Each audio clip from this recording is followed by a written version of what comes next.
Welcome to துளிர் IAS academy. இன்னைக்கு வந்து பார்த்தீங்கன்னா நம்ம இல்லம் தேடி தேர்வில் வந்து பார்த்தீங்கன்னா 16வது டெஸ்ட் சரிங்களா. இல்லம் தேடி தேர்வில் 16வது டெஸ்ட் நம்ம பார்க்க போகிறோம். அதில் உங்களுக்கு ரிவிஷன் ஸ்டார்ட் ஆயிடுச்சு. ஸோ இன்னிலேருந்து பார்த்தீங்கன்னா ஆல்ரெடி பேசிக் டெஸ்ட் எல்லாம் 15 டெஸ்ட் முடிச்சாச்சு. இன்னிலேருந்து உங்களுக்கு பார்த்தீங்கன்னா இதுக்கப்புறம் வரக்கூடிய அனைத்துமே வந்து பார்த்தீங்கன்னா ரிவிஷன் சரிங்களா, திருப்புதல் தேர்வு. ஸோ திருப்புதல் தேர்வில் வந்து பார்த்தீங்கன்னா உங்களுக்கு ஒவ்வொரு கொஸ்டின் பேப்பர்லையும் 200 கொஸ்டின் இருக்கும் சரிங்களா. ஜெனரலாக வந்து பேசிக் டெஸ்ட்டில் 100 கொஸ்டின் தான் இருக்கும், இதில் 200 கொஸ்டின் இருக்கும். அதனால் ஒரு வீடியோவில் 200 கொஸ்டின் வந்து பார்த்தீங்கன்னா நம்ம கவர் பண்ணுறது கொஞ்சம் கஷ்டமாக இருக்கும். கவர் பண்ண கஷ்டம் மீன்ஸ் என்னன்னா அது வந்து லென்த்தான வீடியோவாக இருக்கும். ஸோ அதனால் வந்து பார்த்தீங்கன்னா உங்களுக்கு பார்க்குறது கொஞ்சம் கஷ்டமாக இருக்கும். ஸோ அதனால் 2 பார்ட்டாக உடச்சிருக்கும் சரிங்களா. So part 1 part 2. அப்போ இந்தியன் பாலிட்டி இன்னைக்கு வந்து பார்த்தீங்கன்னா இந்தியன் பாலிட்டியோட வீடியோ. ஸோ அப்போ பார்ட் 1 ஃபர்ஸ்ட் ஒரு 100 கொஸ்டின், அகைன் வந்து பார்த்தீங்கன்னா ஒரு 75 கொஸ்டின். ஸோ இந்த மாதிரி 2ஆக ஸ்ப்ளிட் பண்ணியிருக்கோம். ஒரு 75 ஒரு 100 இப்படி பிரிச்சிருக்கோம். ஸோ இன்னைக்கு வந்து பார்த்தீங்கன்னா நம்ம பார்க்க போகிறது இந்தியன் பாலிட்டியில் பார்ட் 1 ரிவிஷன் 1 டெஸ்ட். பட் வந்து பாலிட்டி 2ஆக பிரிச்சிருக்கோம். பார்ட் 1 இன்னைக்கு பார்க்குறோம். செல்லும் பாதை சரியாக இருந்தால் வேகமாக அல்ல மெதுவாக ஓடினாலும் உங்களுக்கு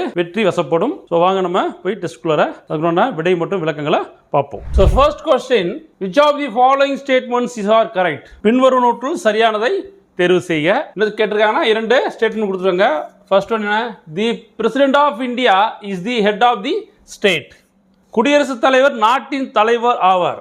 இது சரியான கூற்று. All executive powers of the union are vested by the president.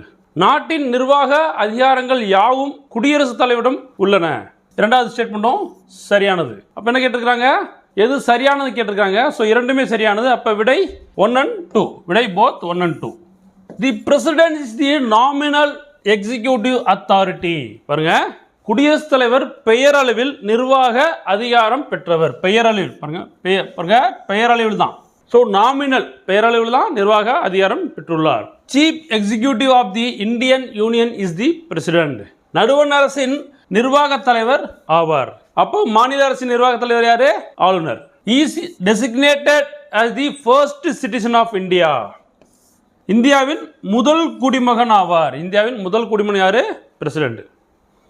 According to Article 53 of the Constitution, the executive power of the Union shall be vested in the President. அரசியலமைப்பு சட்டப்பிரிவு 53 படி, அப்ப கேட்பாங்க என்ன ஆர்டிகல் கேட்பாங்க சரிங்களா. அரசியலமைப்பு சட்டப்பிரிவு 53 படி குடியரசுத் தலைவர் நேரடியாகவோ அல்லது அவருடைய சார்நிலை அலுவலர்கள் மூலமாகவோ நடுவண் அரசின் நிர்வாக அதிகாரங்களை அரசியலமைப்பின்படி செயல்படுத்துவார். ஸோ வந்து பார்த்தீங்கன்னா இதுதான் பிரசிடென்ட் பற்றி ஒரு சின்ன இன்ஃபர்மேஷன். ஸோ இரண்டாவது கேள்வி, find out the wrongly matched from the following. கீழ்கண்டவற்றுள் தவறாக குறிப்பிட்டுள்ளதை கண்டுபிடிக்க சொல்லியிருக்கிறாங்க. என்ன? First one, provision of discrimination on grounds of religion, race, caste, sex or place of birth. So article 15 பாகுபாட்டை தடுக்கும் உரிமை. என்ன பேசல உங்களுக்கு மதம், இனம், ஜாதி, பாலினம், இடம் சரிங்களா. இதன் அடிப்படையில் வந்து பார்த்தீங்கன்னா பிரிக்கக்கூடியது என்ன கேட்டிருக்காங்க. இது ஆர்டிகல் 15. இது சரியான இணை. Next one, right to association. Article 19 சங்கங்கள் அமைப்பு தொடங்க உரிமை. இது ஆர்டிகல் 19. இதுவும் சரியா பொருந்திருக்கு சரிங்களா. இதுவும் சரியா பொருந்திருக்கு. அடுத்து வந்து பார்த்தீங்கன்னா right to protection of life, உயிர் வாழும் உரிமை. ஆர்டிகல் 14 சொல்லியிருக்காங்க. ஆக்சுவலாக இது கிடையாது சரிங்களா. உயிர் வாழும் உரிமை வந்து பார்த்தீங்கன்னா உங்களுக்கு ஆர்டிகல் 21 வரும். ஸோ 14 வந்து பார்த்தீங்கன்னா என்ன கேட்பாங்க, என்ன இருக்கு? ஈக்குவாலிட்டி இருக்கு சரிங்களா, சமத்துவம் இருக்குது. அடுத்து ரைட் டு கான்ஸ்டிடியூஷன் ரெமடிஸ், அரசியலமைப்பு மூலம் பரிகாரம் தேடும் உரிமை. ஆர்டிகல் 32. இதுவும் சரியா பொறுத்திருக்கு. அப்ப தவறானது கேட்டிருக்காங்க. விடை என்ன? சி. விடை வந்து சி.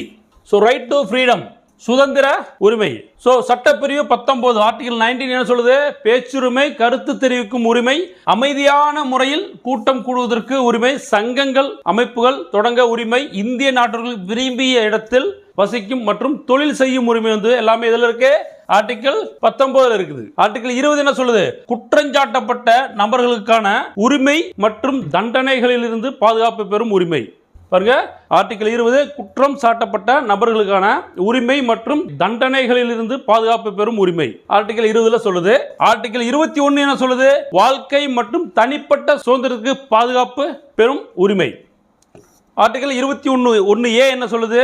தொடக்க கல்வி பெரும் உரிமை. Article 21A 86th amendment act வரும். ஆர்டிகல் 22 என்ன சொல்லுது? சில வழக்குகளில் கைது செய்து தடுப்பு காவலில் வைப்பதற்கு எதிரான பாதுகாக்கும் உரிமை. அது ஆர்டிகல் 22. அப்ப 22 என்ன சொல்லுது? சில வழக்குகளில் கைது செய்து தடுப்பு காவலில் வைப்பதற்கு எதிரான பாதுகாப்பு உரிமை. மூன்றாவது கேள்வி, which one of the following is not a future of the parliamentary system? கீழ்கண்டவற்றுள் பாராளுமன்ற முறையின் அம்சம் அல்லாதது எதுன்னு கேட்டிருக்காங்க. அப்போ இதெல்லாம் பாராளுமன்ற அம்சம் இல்லை அப்படின்னு பார்ப்போங்க. Majority party rule, majority party rule, leadership of prime minister, சரிங்களா? ஸோ இதுவும் சரியா இருக்கு. பெரும்பான்மை கொண்ட கட்சியின் ஆட்சி, பிரதமரின் தலைமை, கீழவை கலைக்கும் அதிகாரம், டிசல்யூஷன் ஆஃப் லோயர் ஹவுஸ், ஆமா அதுவும் சரியா இருக்கு. அடுத்து சிங்கிள் எக்ஸிக்யூட்டிவ், ஒற்றை தலைமை கிடையாது, சரிங்களா? ஒற்றை தலைமை கிடையாது. அப்ப விடை வந்து பார்த்தீங்கன்னா D, single executive. Features of parliamentary form of government, நாடாளுமன்ற ஆட்சி முறையின் அம்சங்கள் என்ன பார்ப்போம்? Nominal and real executive. பாருங்க, நாமினல் அண்ட் ரியல் எக்ஸிக்யூட்டிவ், பேரவை மற்றும் உண்மையான நிர்வாகிகள். பேரளவு நிர்வாகி யாரு? பிரசிடென்ட். உண்மையான நிர்வாகி யாரு? பிரைம் மினிஸ்டர், சரிங்களா?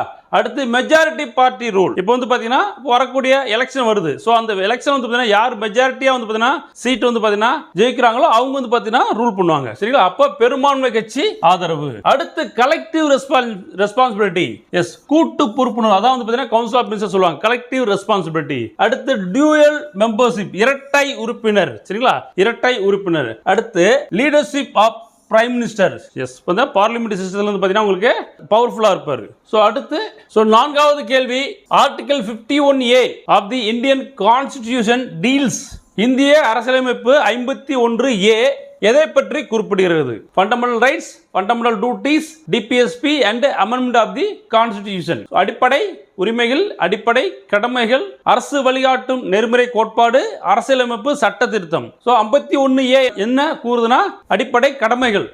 ஸோ ஃபண்டமெண்டல் டியூட்டிஸை பற்றி சொல்லுது. ஸோ விடை பி.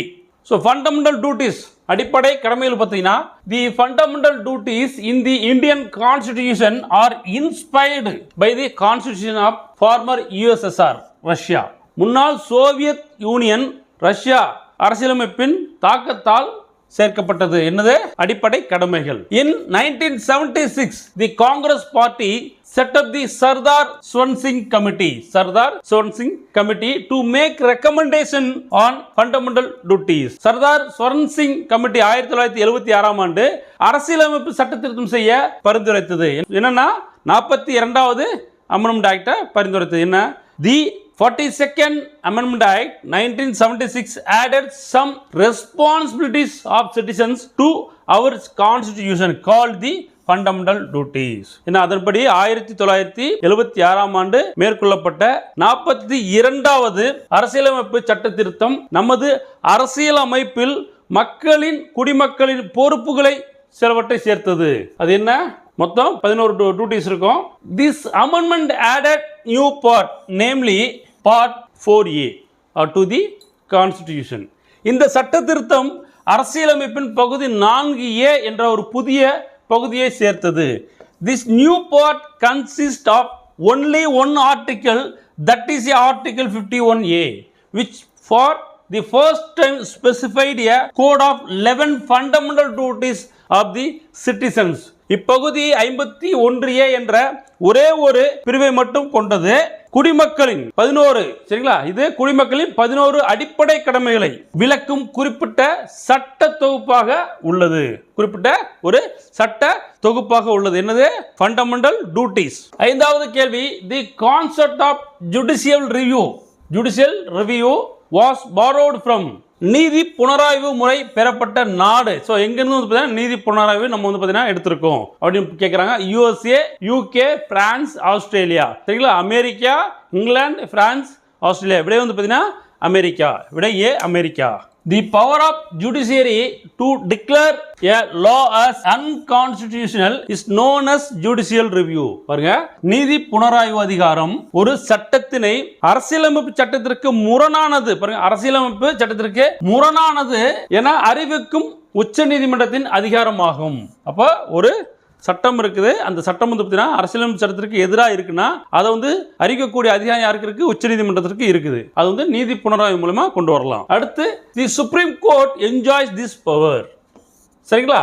ஸோ என்ன உங்களுக்கு the supreme court of India has individual review power with regard to பாருங்க பின்வரும் தனிப்பட்ட நீதிமன்ற மறு ஆய்வு அதிகாரங்களை உச்ச நீதிமன்றம் பெற்றுள்ளது.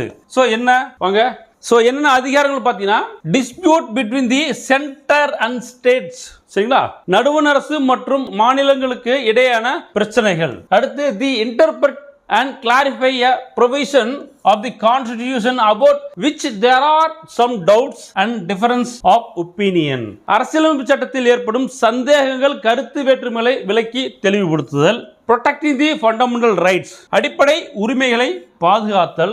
those laws passed by the legislatures which are not in accordance with the constitution மாநில சட்டமன்றங்கள் இயற்றும் சட்டங்கள் அரசியலமைப்பு சட்டத்திற்கு முரணானது. பாருங்க மாநில சட்டமன்றங்கள் இயற்றும் சட்டங்கள் அரசியலமைப்பு சட்டத்திற்கு முரணானது என அறிவிக்கும் அதிகாரம் போன்றவைகளை உச்ச நீதிமன்றம் பெற்றுள்ளது. சோ இது எல்லாமே வந்து பாத்தீங்கன்னா ஜுடிஷியல் ரிவ்யூல ஸ்பெசிஃபிக்கா வந்து பாத்தீங்கன்னா உங்களுக்கு சுப்ரீம் கோர்ட்டுக்கு இருக்கக்கூடிய பவர்ஸ். சோ ஆறாவது கேள்வி which amendment right to property abolished by the Indian Constitution. இந்திய அரசியலமைப்பில் சொத்துரிமை அடிப்படை உரிமையிலிருந்து நீக்கம் செய்யப்பட்ட சட்ட திருத்தம் எதுன்னு கேட்டுக்கிறாங்க. 42வது சட்ட திருத்தமா இல்ல 43வதா 45வதா இல்ல 44வது? சோ இது சட்ட திருத்தம் எதுனா 44வது விடை டி.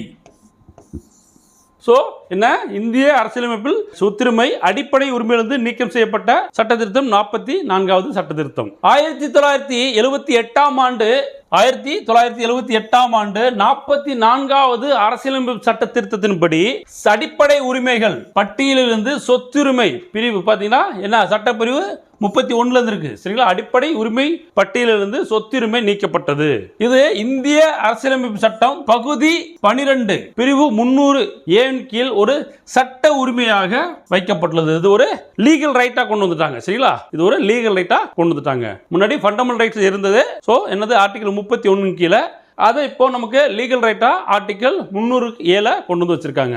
ஏழாவது கேள்வி in the parliamentary form of government the members of the council of ministers are collectively responsible to. என்ன கேட்டிருக்காங்க?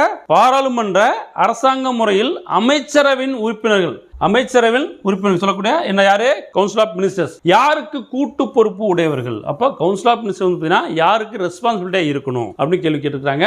The head of the state அரசின் தலைவருக்கு, the chairman of the upper house and the speaker of the lower house மேலவின் தலைவர் மற்றும் கீழவின் சபாநாயகருக்கா இல்ல தி பாராளுமன்றத்திற்கா இல்ல prime மினிஸ்டருக்கா? So பாத்தீங்கன்னா விட என்ன பாராளுமன்றத்துக்கு தான் இவங்க பொறுப்பா இருக்கணும். சரிங்களா?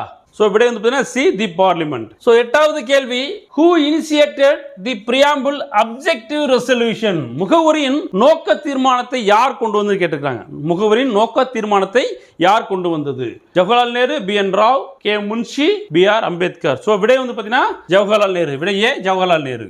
preamble has great value and has been described as the key to the constitution. முகப்புரை அரசியலமைப்பின் திறவுகோல் என்று குறிப்பிடப்படுகிறது. The preamble to the Indian Constitution is based on the objective resolution drafted by Jawaharlal Nehru which was adopted by Constituent Assembly on January 22, 1947. Jawaharlal நேருவின் குறிக்கோள் தீர்மானத்தின் அடிப்படையில் இந்திய அரசியலமைப்பின் முகவுரை அமைந்துள்ளது. அது எப்போ வந்து பார்த்தீங்கன்னா ஏற்றுக்கொள்ளப்பட்டதுன்னா ஜனவரி 22, 1947. ஜனவரி 22, 1947 ஏற்றுக்கொள்ளப்பட்டது. It has been amended once by the 42nd Constitutional Amendment Act of 1976 which added 3 new words. என்னன்னா பாத்தீங்கன்னா 42வது அரசியலமைப்பு சட்ட திருத்தத்தின்படி 3 வார்த்தைகளை பாத்தீங்கன்னா சேர்த்திருக்காங்க 1976ல. அது என்ன வார்த்தைகள்னா சோசியலிஸ்ட், சமதர்ம, செக்யூலர் சமய சார்பற்ற, இன்டெகிரிட்டி ஒருமைப்பாடு. சரிங்களா? அப்ப சமய சார்பற்ற, சமதர்ம மற்றும் ஒருமைப்பாடு இந்த 3 வார்த்தைகளும் 1976ல 42வது சட்ட திருத்தத்தின்படி சேர்த்துக் கொள்ளப்பட்டது.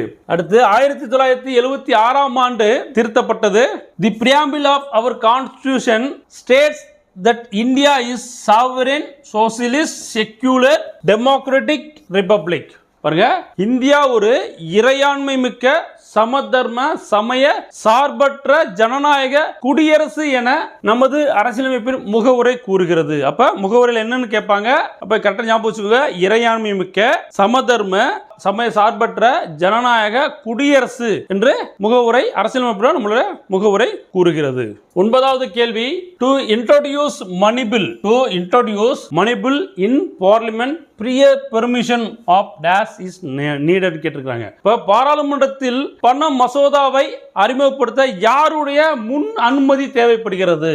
அப்ப ஒரு மணி பில் இன்ட்ரோடியூஸ் பண்றாங்க. அதுக்கு பிரியரா யார்கிட்ட வந்து பெர்மிஷன் வாங்கினா நம்மளுடைய பிரைம் மினிஸ்டரா இல்ல பிரசிடென்டா இல்ல அட்டார்னி ஜெனரலா இல்ல பினான்ஸ் மினிஸ்டரா? சோ விடை வந்து பாத்தீங்கன்னா பிரசிடென்ட், சரிங்களா? குடியரசுத் தலைவர். விடை பி, குடியரசுத் தலைவர். சோ அவர்கிட்ட தான் பண மசோதாவுக்கு முன் அனுமதி வாங்கணும். சோ மணி பில், நிதி மசோதா, நிதி மசோதாவினை திருத்தம் செய்யவோ அல்லது நிராகரிக்கவோ, பாருங்க, திருத்தம் செய்யவோ அல்லது நிராகரிக்கவோ மாநிலங்களவைக்கு அதிகாரம் இல்லைன்னு சொல்லியிருக்காங்க. யாருக்கு? ராஜ்யசபாக்கு அந்த பவர் கிடையாது. மக்களவையில் மட்டுமே நிதி மசோதாவினை அறிமுகப்படுத்த முடியும். அப்போ வந்து பாத்தீங்கன்னா மணி பில்ல எங்க இன்ட்ரோடியூஸ் பண்ணலாம்? ஒன்லி லோக்சபா.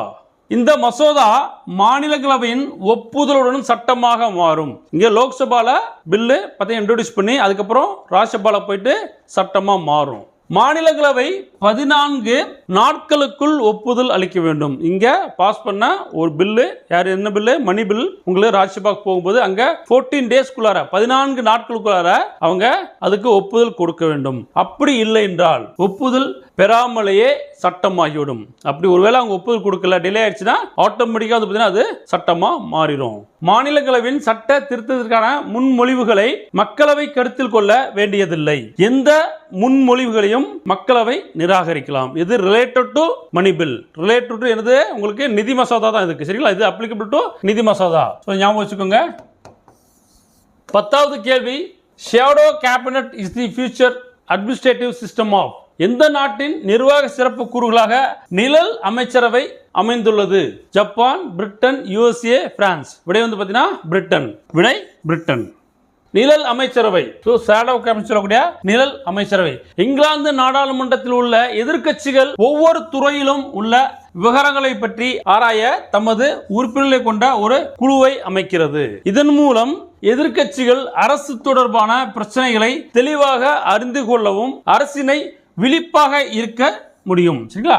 விழிப்பாக இருக்க செய்யவும் முடிகிறது. இது நிழல் அமைச்சரவை என்று அழைக்கப்படுகிறது. 11வது கேள்வி, the controller and auditor general is appointed by the president of the India under which article கேட்டிருக்காங்க. இந்திய தலைமை கணக்கு தணிக்கையாளரை எந்த விதியின்படி குடியரசுத் தலைவர் நியமனம் செய்கிறார்? Article 162, article 148, article 153, article 174. விடை வந்து ஆர்டிகல் 148. விடை B. Comptroller and Auditor General of India who shall be appointed by the President. இந்திய தலைமை கணக்கு தணிக்கையாளரை குடியரசுத் தலைவரால் நியமிக்கப்படுகிறார். டென்யூர், சோ இவருடைய காலம், பதவி காலம் வந்து பாத்தீங்கன்னா 6 years or up to 65 years. So பதவி காலம் 6 ஆண்டுகள் அல்லது 65 வயது. சோ எது முன்னாடி வருதோ அவரு ரிட்டையர்ட் ஆகுவாரு. அடுத்து shall only be removed from office in like manner and like grounds of as a judge of Supreme Court. உச்ச நீதிமன்றத்தோட நீதிபதிக்கு வந்து பாத்தீங்கன்னா ரிமூவல் ப்ரொசீஜர் என்னவோ அதுதான் இவருக்கும். India follows A unified auditing system for both the central and state governments. இந்திய அரசமைப்பு மத்திய மாநில அரசாங்கங்களுக்கு ஒருங்கிணைந்த தணிக்கை முறையையும் அமைப்பையும் உருவாக்கி உள்ளது. The Control and Auditor General as mentioned in Article 148 of the Constitution controls to entire financial system of the country. பாருங்க, CAG ன்னு சொல்லக்கூடிய தலைமை கணக்கு தணிக்கையாளர் அரசமைப்பின் 148வது உறுப்பின்படி தேசிய மற்றும் மாநில அளவிலான தணிக்கை அதிகாரத்தை பெற்றுள்ளார். இந்த இந்திய கூட்டாட்சி முறையில் மாநிலங்களுக்கென்று தனியான தணிக்கை அமைப்பு இல்லை. சோ எல்லாமே வந்து காமனானதா, ஸ்டேட்டுக்கு தனியா கிடையாது. சோ 12வது கேள்வி, ஜல்லிக்கட்டு தி bull damning spot of Tamil culture and tradition is protected according to article dash of the Constitution of India. Jallikattu ஏறுதழுவுதல் விளையாட்டு என்ற தமிழரின் கலாச்சாரம் மற்றும் பண்பாடு இந்திய அரசமைப்பில் எந்த விதியின் படி பாதுகாப்பு அளிக்கப்பட்டுள்ளது? Article 29 clause 1, article 39 clause 1, article 49 clause 1, article 59 clause 1. விடை வந்து பார்த்தீங்கன்னா ஆர்டிகல் 29 கிளாஸ் 1 விடை ஏ. ஸோ ஆர்டிகல் 29 சட்டப்பிரிவு 29 என்ன சொல்லுதுன்னா protection of language script and culture of minorities. பிரிவு 29 சிறுபான்மையினரின் எழுத்து மொழி மற்றும் கலாச்சார பாதுகாப்பை பற்றி கூறுகிறது. ஆர்டிகல் 30 பிரிவு சட்டப்பிரிவு 30 என்ன சொல்லுது? Right of minorities to establish and administer educational institutions. சிறுபான்மையினரின் கல்வி நிறுவனங்களை நிர்வகிக்கும் உரிமை சட்டப்பிரிவு 30 கொடுக்கப்பட்டுள்ளது. ஸோ 13வது கேள்வி ஸ்டேட்மெண்ட் கொஸ்டின் கேட்டிருக்காங்க. என்ன? First statement, the constitution is a source of and not an exercise of legislative power. அரசியலமைப்பு சட்டம் என்பது சட்டமன்றங்களால் உருவாக்கப்படுவதல்ல, மாறாக அம்மன்றங்களுக்கான ஆதார மூலம் ஆகும். சோ முதல் ஸ்டேட்மெண்ட் பார்த்தீங்கன்னா சரியான கூற்று. இரண்டாவது கூற்று என்ன சொல்லியிருக்காங்க? Constitution springs from a belief in limited government. வரன்முறைப்படுத்தப்பட்ட அரசாங்கம் என்பதன் மீதான நம்பிக்கை அரசியலமைப்பு சட்டத்திலிருந்து முகிழ்த்தெழுகிறது சொல்லியிருக்காங்க. இதுவும் சரியான கூற்று. விடை அப்ப என்ன கேட்டிருக்காங்க? which of the statements given above are correct ன்னு கேட்டிருக்காங்க. அப்ப இரண்டுமே சரி. விடை வந்து பாத்தீங்கன்னா C both 1 and 2. So 14வது கேள்வி, which of the following statements regarding the fundamental duties contained in the Constitution of India are correct? So 3 statement கொடுத்துருக்காங்க. அது என்னன்னு பார்ப்போம். First one, fundamental duties have formed a part of the Constitution of India since its adoption. பாருங்க, தொடங்கியதுல இருந்து இருக்குன்னு சொல்லிருக்காங்க. So அது இல்ல, கிடையாது. சரிங்களா? ஏன்னா 1976ல 42nd அமெண்ட்மெண்ட்ல கொண்டு வந்திருப்பாங்க. சரிங்களா? அப்போ அது கிடையாது. அடுத்து, fundamental duties are applicable only to the citizen of India. இது சரியான கூற்று. Fundamental duties have become a part of the Constitution of India in accordance with the recommendation of the Swansea Committee. இதுவும் சரியான கூற்று தான். ஸோ பின்வரும் இந்திய அரசியலமைப்பு சட்டத்தின் அடிப்படை கடமைகள் குறித்து வரும் சரியான கூற்றுகள் யாவை? இந்திய அரசியலமைப்பு சட்டம் உருவாக்கியதிலிருந்து அடிப்படை கடமை ஒரு பகுதியாக இருந்து வருகிறது. இது கிடையாது. இது பின்னாடி உங்களுக்கு அடிப்படை கடமை எப்போ 1976 42nd அமெண்ட்மெண்ட் ஆக்ட்ல வந்து பாத்தீங்கன்னா புதுசா வந்து பாத்தீங்கன்னா ஒரு சட்ட திருத்தத்தின் மூலமா கொண்டு வந்திருப்பாங்க. செகண்ட் ஒன், அடிப்படை கடமை இந்திய குடிமகனுக்கு மட்டுமே பொருந்தும். இது சரியான கூற்று. தேர்ட் ஒன் வந்து பாத்தீங்கன்னா ஸ்வன்சிங் குழு மூலம் அடிப்படை கடமைகளை ஒரு பகுதியாக அரசியலமைப்பு சட்டத்தில் சேர்க்கப்பட்டது. இதுவும் சரியானதான். விடை வந்து பாத்தீங்கன்னா உங்களுக்கு சரியானது கேட்டிருக்காங்க. அப்ப ஃபர்ஸ்ட் ஒன் ராங், அப்ப 2 and 3 சரி. இப்ப விடை வந்து பாத்தீங்கன்னா சி 2 மற்றும் 3 சரி. 15வது கேள்வி, which of the following cases deals with the fundamental duties? கீழ்கண்டவற்றில் அடிப்படை கடமைகளோடு தொடர்புடைய வழக்கு எதுன்னு கேட்டிருக்காங்க. Kesavananda Bharati case, Ramsaran case, Golaknath case, Minerva mill case. Kesavananda Bharati வழக்கு, ராம்சரண் வழக்கு, கோலக்நாத் வழக்கு, மினர்வா மில் வழக்கு. விடை வந்து பார்த்தீங்கன்னா ராம்சரண் வழக்கு. விடை பி. So 16வது கேள்வி, the doctrine basic features of Indian Constitution was propounded in the judgment of. இந்திய அரசியலமைப்பு சாசனத்தின் அடிப்படை கூறுகள் எனும் கோட்பாடு எந்த வழக்கின் மூலம் உருவாக்கப்பட்டதுன்னு கேட்டிருக்கிறாங்க. எந்த வழக்கின் தீர்ப்புகள் மூலம் உருவாக்கப்பட்டது? So Krishnaswamy versus union of India 1992, Kesavananda Bharati case இந்திய ஒன்றியம் 1973, S R Bommai case 1994, Kuldip Nayar case 2006. So இதில் எது வந்து பார்த்தீங்கன்னா இந்திய அரசியலமைப்பு சட்டத்தின் சாசனத்தின் அடிப்படை கூறுகள் எனும் கோட்பாடு எந்த வழக்கின் தீர்ப்பில் உருவாக்கப்படும் சொல்லி கேட்டிருக்காங்க. கேசவானந்த பாரதி கேஸ் மூலியமா வந்து பார்த்தீங்கன்னா இந்த ஜட்ஜ்மெண்ட் வந்திருக்கும். விடை வந்து பார்த்தீங்கன்னா பி, கேசவானந்த பாரதி கேஸ் 1973. 17வது கேள்வி, the article 21 and 21A of Indian constitution ensures. இந்திய அரசியலமைப்பு சட்டத்தின் 21 மற்றும் 21A சரத்துக்கள் கீழ்கண்ட எந்த உரிமைகளை பேணுவதற்கு உத்தரவாதம் அளிக்கிறது? ஸோ ஒரு 4 கொடுத்துருக்காங்க. அது இதுன்னு பார்ப்போம். ஃபர்ஸ்ட் ஒன் வந்து பார்த்தீங்கன்னா right to life and personal liberty. உயிர் வாழ்வதற்கான உரிமை மற்றும் தனிப்பட்ட சுதந்திரம். இது வந்து பார்த்தீங்கன்னா உங்களுக்கு ஆர்டிகல் 21ல கவர் ஆகும். சுகாதாரத்திற்கான உரிமை ரைட் ரைட் டு ஹெல்த் கிடையாது, ரைட் டு ஃபுட் கிடையாது, right to elementary education, right to elementary education அடிப்படை கல்விக்கான உரிமை. இது வந்து ஆர்டிகல் 21A. ஸோ அப்போ இந்த 1 and 4 மட்டும் தான் சரி. விடை வந்து பார்த்தீங்கன்னா D 1 and 4. The 86th Amendment Act of 2002 changed the subject matter. சரிங்களா? 86th Amendment Act of 2002 changed the subject matter of Article 45. Article 45 and made elementary education a fundamental right under Article 21A. 2002ஆம் ஆண்டு மேற்கொள்ளப்பட்ட 86வது அரசியலமைப்பு சட்ட திருத்தத்தின்படி இந்திய அரசியலமைப்பின் பிரிவு 45 திருத்தப்பட்டு பிரிவு சட்டப்பிரிவு 21A கீழ் தொடக்க கல்வி அடிப்படை உரிமையாக சேர்க்கப்பட்டுள்ளது.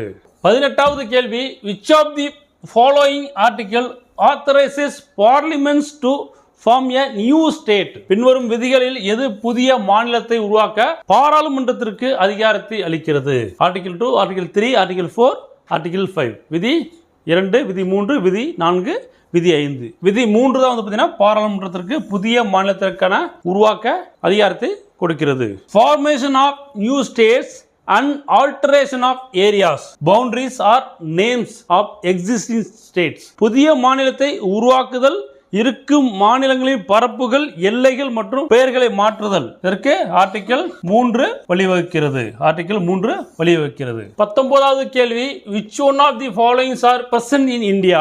பின்வருவனவற்றுள் எந்த ஒன்று இந்தியாவில் உள்ளது? National flower, national animal, state religion, state flower. தேசிய மலர், தேசிய விலங்கு, தேசிய மதம், மாநில மலர். இதுல வந்து பாத்தீங்கன்னா உங்களுக்கு ஸ்டேட் ரிலிஜியன் கிடையாது. ஸ்டேட் ரிலிஜியன் நம்ம வந்து பாத்தீங்கன்னா செக்குலர் கண்ட்ரி. ஸோ அதனால மத தேசிய மதம் கிடையாது. அப்போ விடை என்ன உங்களுக்கு? 1, 2, 4.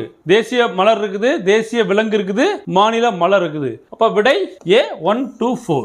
தேசிய மலர் தாமரை 1950ஆம் ஆண்டு ஏற்றுக்கொள்ளப்பட்டது. சேற்று நீரில் வளரும் அழகான ஒரு மலராகும். ஆலமரம், சரிங்களா? தேசிய மரம் ஆலமரம் 1950ஆம் ஆண்டு ஏற்றுக்கொள்ளப்பட்டது. இது பெருமையின் சின்னமாகும், மருத்துவ குணம் கொண்டது. தேசிய விலங்கு புலி 1973ஆம் ஆண்டு ஏற்றுக்கொள்ளப்பட்டது. பூனை இனத்தில் மிகப்பெரியது. உலகின் மொத்த புலிகள் எண்ணிக்கையில் இந்தியா 70% கொண்டுள்ளது. மயில் தேசிய பறவை 1963ஆம் ஆண்டு ஏற்றுக்கொள்ளப்பட்டது. இந்தியாவை தாயமாக கொண்டது. தோகையை கொண்ட பறவை மயில். யானை வந்து பார்த்தீங்கன்னா 2010 அங்கீகரிச்சிருக்காங்க. ஆசியாவை தாயகமாக கொண்டது. தன் வாழும் காட்டு பிரதேசங்களை பாதுகாப்பதில் முக்கிய பங்கு வகிக்கிறது. கங்கை ஆறு வந்து பார்த்தீங்கன்னா தேசிய வந்து 2008ஆம் ஆண்டு ஏற்றுக்கொள்ளப்பட்டது. இது வற்றாத ஆறு. வரலாற்று புகழ்பெற்ற தலைநகரங்கள் ஆற்றங்கரையில் தோன்றியுள்ளன. லாக்டோ பேசிலஸ் 2012ஆம் ஆண்டு ஏற்றுக்கொள்ளப்பட்டது. இது ஒரு தோழமை பாக்டீரியா. இது லாக்டிக் மற்றும் பாக்டீரியாக்களின் குழுவில் முக்கிய பங்கு வகிக்கிறது. ஆற்று ஓங்கில், சரிங்களா?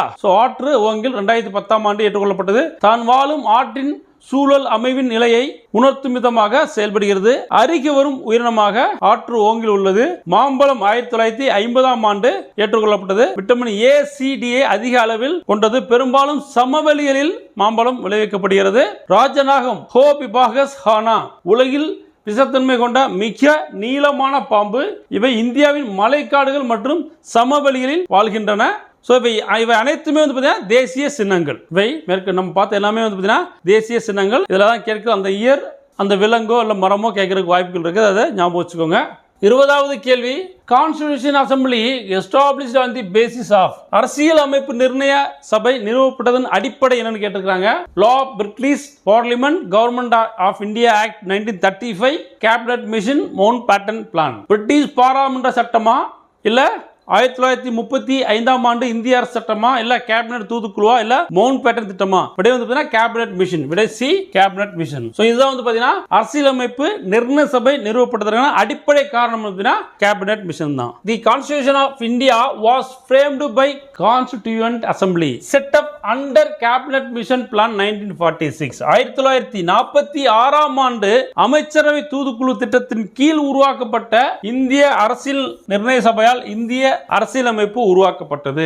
தி assembly consisted of 389 members representing provinces 292, states 93, the chief commissioners provinces 3 and Balochistan 1. பாருங்க, the assembly held its first meeting on December 9, 1946 இச்சபையில் 292 மாகாண பிரதிநிதிகள், 93 சுதேச அரசுகளின் நியமன உறுப்பினர்கள், மாகாண முதன்மை ஆணையர்கள் சார்பில் 3 பேர் மற்றும் பலுச்சிஸ்தான் சார்பில் 1 என மொத்தம் 389 உறுப்பினர்கள் இருந்தனர். இது அரசியல் நிர்ணய சபையின் முதல் கூட்டம் 1946ஆம் ஆண்டு டிசம்பர் 9ஆம் நாள் நடைபெற்றது. பாருங்க, இது முக்கியமாக அடிக்கடி கேட்பாங்க. 1946ஆம் ஆண்டு டிசம்பர் 9ஆம் நாள் அரசியல் நிர்ணய சபையின் முதல் கூட்டம் நடைபெற்றது. இதெல்லாம் வந்து பாத்தீங்கன்னா தற்காலிக தலைவராக வந்து பாத்தீங்கன்னா சச்சிதானந்த சின்ஹாவை செலக்ட் பண்ணியிருக்காங்க. அதுக்கப்புறம் டிசம்பர் 11 வந்து பாத்தீங்கன்னா செகண்ட் மீட்டிங் நடக்கும். இங்கதான் நிரந்தர தலைவரா ராஜேந்திர பிரசாத்தை செலக்ட் பண்ணுவாங்க. 21வது கேள்வி, ஃபண்டமெண்டல் ரைட்ஸ் ரிலேட்டடா வந்து பாத்தீங்கன்னா சில ஸ்டேட்மெண்ட் கொடுத்திருக்காங்க. It ensures political and social justice. It ensures political and social justice. ஆக்சுவலா பொலிட்டிக்கல் கிடையாது, சரிங்களா? அதே மாதிரி judiciary in nature and absolute. So judicial nature இருக்குது, பட் அப்சல்யூட்டா அதுவும் கிடையாது. Part 3 of the constitution. Yes வந்து பார்த்தீங்கன்னா இது பார்ட் 3ல ஃபண்டமெண்டல் ரைட்ஸ் வச்சிருக்காங்க. அடுத்து borrowed from USA. Yes, fundamental rights வந்து பார்த்தீங்கன்னா யூஎஸ்ஏல இருந்து borrow பண்ணியிருக்காங்க. அப்போ அடிப்படை உரிமைகள் பற்றி தமிழ்ல என்ன பார்ப்போம். இது அரசியல் மற்றும் சமூக நீதியை உறுதிப்படுத்துகிறது. அரசியல் கிடையாது, சமூக நீதியை மட்டும் உறுதிப்படுத்துகிறது. நீதிமன்றத்தால் நிறைவேற்றப்படும் மற்றும் முழுமையானவை. சோ முழுமையானவை கிடையாது, நீதிமன்றத்தால் நிலை நிறுத்தப்படும். ஆனா அப்சல்யூட் சொல்லக்கூடிய முழுமையானவை கிடையாது. அரசியலமைப்பின் பகுதி 3 உள்ளது. இது சரியான கூற்று. அமெரிக்காவிலிருந்து அடிப்படை கடமைகள் பெறப்பட்டது. இதுவும் சரியான கூற்று. அப்ப முதல் 2 கிடையாது, 3, 4 சரியானது. அப்ப சரியான வாக்கியம் எது கேட்டிருக்காங்க. இப்ப விடை 3 and 4. விடை A 3 and 4. Fundamental rights are enshrined in part 3 of the Constitution from Article 12 to 35. இந்திய அரசியலமைப்பு சட்டம் பகுதி 3 12 பகுதி 3 உள்ளது. ஆர்டிகல்ஸ் சட்டப்பிரிவு 12 35 வரையிலான சட்டப்பிரிவு அடிப்படை உரிமைகள் பற்றி கூறுகின்றன.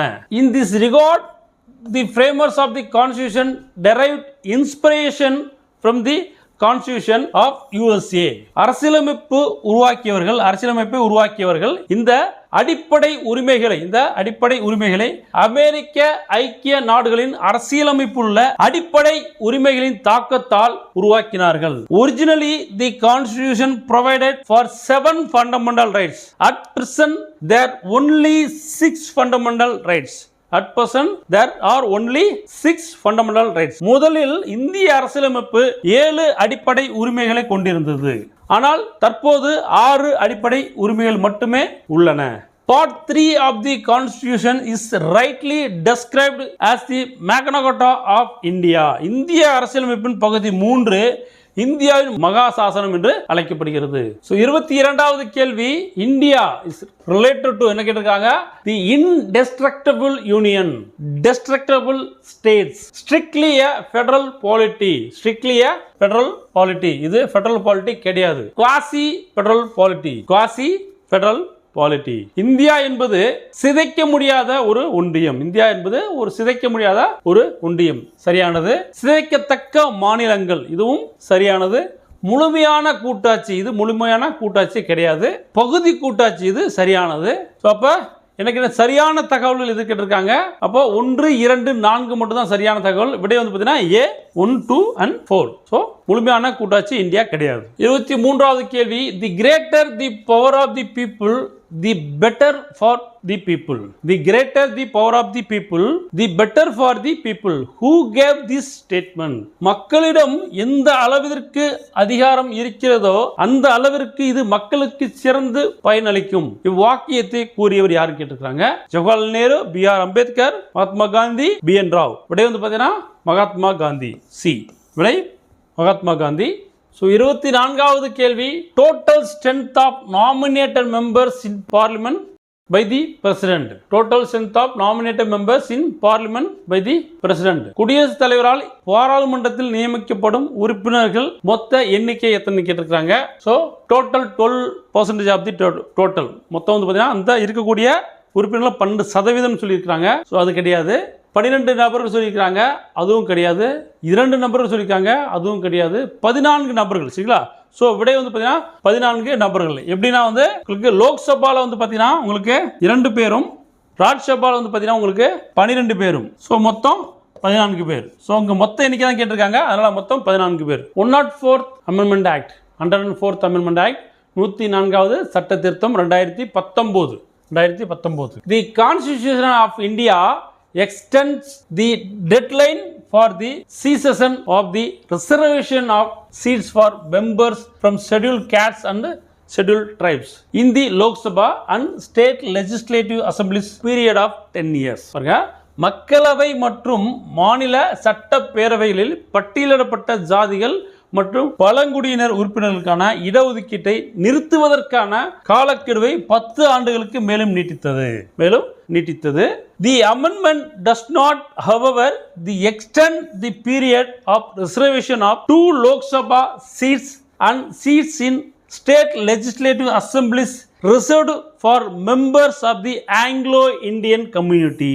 Anglo-India சமூகத்தின் உறுப்பினர்களுக்காக ஒதுக்கப்பட்ட 2 மக்களவை இடங்கள் மற்றும் மாநில சட்டமன்றங்களில் இடஒதுக்கீடு காலத்தை இந்த திருத்தம் நீட்டிக்கவில்லை. ஸோ இதுக்கு முன்னாடி வரைக்கும் உங்களுக்கு ஆங்கிலோ இந்தியனுக்கு வந்து பார்த்தீங்கன்னா 2 சீட் வந்து பார்த்தீங்கன்னா ஒதுக்கிட்டு இருந்தாங்க. இப்போ அந்த 2 சீட் கிடையாது. ஆங்கிலோ இந்தியன்ஸ் கிடையாது. 2 சீட் இருக்கு, பட் வந்து அது ஆங்கிலோ இந்தியன்ஸ் கிடையாது. ஸோ அதை கேன்சல் பண்ணிட்டாங்க.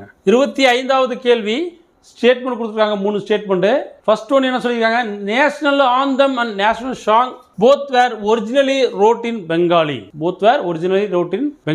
தேசிய கீதம் மற்றும் தேசிய பாடல் ஆகிய இரண்டும் உண்மையில் வங்காள மொழியில் எழுதப்பட்டது. இரண்டாவது ஸ்டேட்மெண்ட் என்ன, national song adopted on January 24th 1950. தேசிய கீதம் தேசிய பாடல் ஜனவரி 24 1950 ஏற்கப்பட்டது. ஸோ இதுவும் சரியான ஸ்டேட்மெண்ட். முதல்ல ஒன்றும் சரியான ஸ்டேட்மெண்ட்.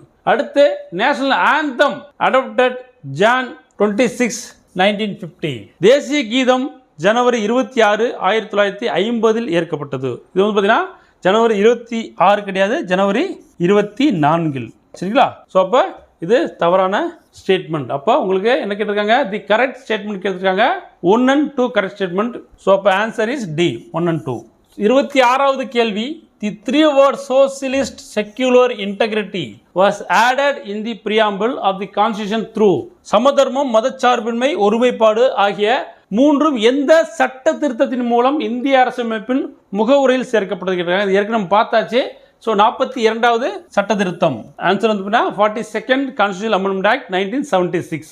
27வது கேள்வி மேட்ச் கொஸ்டின்ஸ்ல பொறுத்துக்க கேள்வி கேட்டிருக்காங்க. என்னன்னா, following the regarding personalities about preamble of the constitution. So உங்களுக்கு preamble பத்தி ஒவ்வொரு பர்சனாலிட்டி என்னென்ன சொல்லியிருக்காங்க அப்படிதான் கேள்விகள். K Munshi, Ernest Barker, Krishnaswamy Iyer, Palkhivala, இவங்கெல்லாம் என்ன சொல்லியிருக்காங்க. ஸோ கே முன்சி என்ன சொல்லியிருக்காரு அப்படின்னா, horoscope of our constitution. So K முன்சின நமது அரசியலமைப்பின் ஜாதகம் அப்படின்னு சொல்லிட்டு பிரியாம்பிள் சொல்லியிருக்காரு. இரண்டாவது எர்ன்ஸ்ட் பார்க்கர் என்ன சொல்லியிருக்காருன்னா, key note to the constitution. Ernst Barker அரசியலமைப்பின் முக்கிய குறிப்பு அப்படின்னு சொல்லிட்டு அரசியலமைப்பு நம்ம பிரியாம்பிளை பற்றி சொல்லியிருக்காரு. அடுத்து கிருஷ்ணசாமி ஐயர் என்ன சொல்லி, what we had thought or dream so long. Krishnaswamy Iyer என்ன சொல்லியிருக்காருன்னா, நமது நீண்டகால கனவை உள்ளடக்கியதுன்னு அப்படின்ட்டு பிரியாம்பிளை பற்றி சொல்லியிருக்கிறாரு. அடுத்து பல்கில்வாலா என்ன சொல்லியிருக்காரு, identity card of our constitution சொல்லியிருக்காரு. ஸோ பல்கில்வாலா இந்திய அரசியலமைப்பு அடையாள அட்டைன்னு சொல்லியிருக்கிறார். அப்ப விடை வந்து பாத்தீங்கன்னா சி 1342. விடை வந்து சி. 28வது கேள்வி, அசெஷன் ரீசன். சரிங்களா, கூற்று காரணம். ஸோ அசெஷன் என்ன கொடுத்துருக்காங்க, Jawaharlal Nehru mood objective resolution இன் தி அசம்பிளி டிசம்பர் 13th 1947. அரசியல் நிர்ணய சபையில் குறிக்கோள் தீர்மானம் டிசம்பர் 13 1947 ஜவஹர்லால் நேரு அவர்களால் முன்மொழியப்பட்டது சொல்லியிருக்காங்க. ஆக்சுவலா 1947 கிடையாது, 1946. 1946 முன்மொழியப்பட்டது. டிசம்பர் 13 1946 முன்மொழியப்பட்டது குறிக்கோள் தீர்மானம். அடுத்து என்ன செகண்ட் ரீசன் என்ன சொல்லியிருக்காங்க, preamble of the constitution, preamble of Indian constitution is based on this resolution. அதை கொண்டு இந்திய அரசியலமைப்பின் முகவுரை கொண்டு வரப்பட்டது சொல்லியிருக்காங்க. ஸோ இது சரியான கூற்று. அப்ப ஏ வந்து காரணம் வந்து கூற்று வந்து பார்த்தீங்கன்னா தவறானது, காரணம் சரியானது. அப்ப விடை வந்து பார்த்தீங்கன்னா உங்களுக்கு என்ன, கூற்று தவறு, காரணம் சரியானது, விடை டி. தென் வந்து பார்த்தீங்கன்னா ஜனவரி 1947 ஜனவரி 22ஆம் நாள் வந்து பார்த்தீங்கன்னா இதை ஏற்றுக்கொள்ளப்பட்டது. சரிங்களா, ஸோ அப்ஜெக்டிவ் ரெசல்யூஷனை ஒருமனதாக ஏற்றுக்கொள்ளப்பட்டது. 29வது கேள்வி, பொறுத்துக வழக்குகள் மற்றும் வழக்குடன் தொடர்புடையவை. என்னெல்லாம் வழக்குடன் ரிலேட்டடா இருக்குன்னு கேட்டுருக்காங்க. கேசவானந்த பாரதி கேஸ். கேசவானந்த பாரதி கேஸ் வந்து அரசியலமைப்பின் ஒரு பகுதின்னு பிரியாமல் சொல்லியிருப்பாங்க. எல்ஐசி வழக்கு அரசியலமைப்பின் ஒருங்கிணைந்த பகுதின்னு சொல்லியிருப்பாங்க. பெருபாரி யூனியன் கேஸ் வந்து பார்த்தீங்கன்னா அரசியலமைப்பின் பகுதி ஆகாதுன்னு பிரியாம்பல சொல்லியிருப்பாங்க. மேனகா காந்தி வழக்கு வந்து பார்த்தீங்கன்னா சட்டப்பிரிவு 21. ஸோ ஆர்டிகல் 21 பற்றி ரிலேட்டடாக உள்ள கேஸ் அது. ஸோ அப்போ விடை வந்து பார்த்தீங்கன்னா D2134. 30வது கேள்வி, who said preamble as proper yardstick one can measure the worth of constitution? அரசியலமைப்பை அளவிடும் சரியான அளவுகோல் என்பது முகப்புரையே ஆகும் என்று கூறியவர் யார்? A K Munshi, Thakurdas Bhargava, Hidayatullah Ernest Barker. So விடை வந்து பாத்தீங்கன்னா பி தாக்கூர்தாஸ் பார்கவ். விடை பி தாக்கூர்தாஸ் பார்கவ்.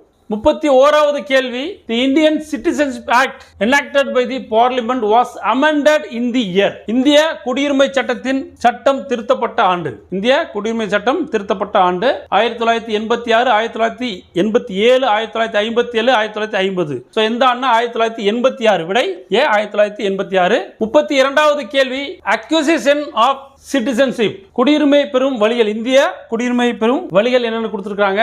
சோ மொத்தம் வந்து பாத்தீங்கன்னா ஒரு 4 வழிகள் கொடுத்திருக்காங்க. பை டிசென்ட் மரபு வழியாக இந்திய குடியுரிமை பெறலாம், சரியானதுதான். அடுத்து பை பர்த், எஸ் பிறப்பின் மூலமாக இந்திய குடியுரிமையை பெறலாம், இதுவும் சரியானது. பை ரெஜிஸ்ட்ரேஷன், சரிங்களா, சோ பதிவின் மூலமாக இந்திய குடியுரிமையை பெறலாம், இதுவும் சரியானது. பை நேச்சுரலைசேஷன் குடிமக்களாக ஏற்றுக்கொள்வதன் மூலம் இந்திய குடியுரிமையை பெறலாம். சோ இதுல எதுன்னு சரின்னு கேட்டிருக்காங்க. சோ அனைத்துமே சரியானதான், சரிங்களா. சோ ஆல் தி அபவ் விடை வந்து பாத்தீங்கன்னா இந்த 4 வழிகளிலும் இந்திய குடியுரிமையை பெறலாம். 33வது கேள்வி, ways to loss of citizenship குடியுரிமை இழத்தல். சோ எந்தெந்த வழின்னு கேட்டிருக்காங்க. By renunciation, by descent, by deprivation. துரத்தல் மூலமாக இழக்கலாம், மரபின் மூலம் இழக்கலாம், பறித்தல் மூலமாக இழக்கலாம். ஸோ ரெனன்சியேஷன் அண்ட் டெப்ரவேஷன் மூலமா இழக்கலாம், பட் வந்து டிசென்ட் மூலமா இழக்க முடியாது. ஸோ அது கிடையாது. தென் வந்து பார்த்தீங்கன்னா ஆல்சோ வந்து டெர்மினேஷன், சரிங்களா, டெர்மினேஷன். ஸோ முடிவுரை செய்தல் மூலமா வந்து பார்த்தீங்கன்னா தங்களுடைய குடியுரிமையை இந்திய குடியுரிமையை இழக்கலாம். அப்ப விடை என்ன உங்களுக்கு 1 and 3. விடை வந்து C 1 and 3. 34வது கேள்வி, the word citizen is derived from. citizen என்னும் வார்த்தை எதிலிருந்து பெறப்பட்டது? So Latin, Spanish, Arabic, Greek. So விடை வந்து பாத்தீங்கன்னா லத்தீன் மூலமாக சிட்டிசன் எனும் வார்த்தை என்னும் சொல் பெறப்பட்டது. சிட்டிசன் அப்படின்னா சிவிஸ் எனும் லத்தீன் சொல்லிலிருந்து பெறப்பட்டது. இதன் பொருள் நகர அரசில் வசிப்பவர் என்பதாகும். நகர அரசில் வசிப்பவர் என்பதாகும். 35வது கேள்வி, மேட்ச் தி ஃபாலோயிங். இப்போ உங்களுக்கு ஆர்டிகல்ஸ் அண்ட் சப்ஜெக்ட் கொடுத்துருக்காங்க. என்னன்னா ஆர்டிகல் 5 என்ன சொல்லுது, ஆர்டிகல் 6 என்ன சொல்லுது, ஆர்டிகல் 7 என்ன சொல்லுது, ஆர்டிகல் 8 என்ன சொல்லிருக்காங்க, சரிங்களா. சோ இதுல ஆர்டிகல் 5 என்ன சொல்லுது அப்படின்னா உங்களுக்கு citizenship at the commencement of constitution, சரிங்களா. So then வந்து ஆர்டிகல் 6 என்ன சொல்லுதுன்னா rights of citizens of certain persons who have migrated to India from Pakistan. Then வந்து பாத்தீங்கன்னா ஆர்டிகல் 7 என்ன சொல்லுது, rights of citizenship of certain migrants to Pakistan. Article 8 என்ன சொல்லுதுன்னா உங்களுக்கு rights of citizenship of certain persons of Indian origin residing, பாருங்க, Indian origin residing outside India. So வாங்க தமிழ்ல போய் பார்ப்போம்.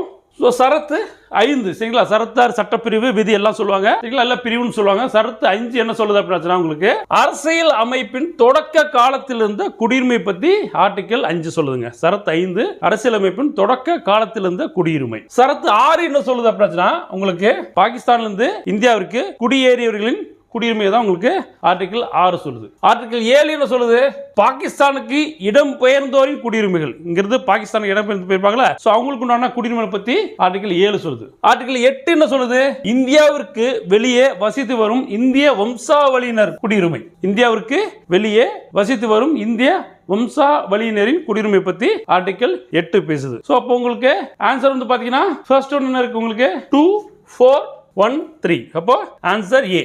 36வது கேள்வி, PIO cards and OCI cards were merged in. இந்திய குடியுரிமை பெற்றவர், இந்தியாவை பூர்வீகமாக கொண்டவர் அட்டை ஆகிய இரண்டையும் இணைத்த ஆண்டு. இந்த ரெண்டையும் ஒரே தான் இணைத்த ஆண்டு எதுன்னு கேட்டிருக்காங்க. ஆகிய இரண்டையும் இணைத்த ஆண்டு எப்போ அப்படின்னா உங்களுக்கு 2015. 37வது கேள்வி, Overseas Indians day is celebrated once in 2 years. Once in 2 years commemorates the leader.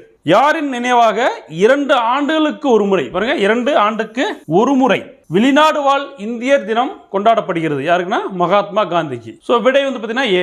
Pravasi Bharatiya Divas or NRI day is celebrated to commemorate the return Mahatma Gandhi from South Africa to India on 9th January 1915.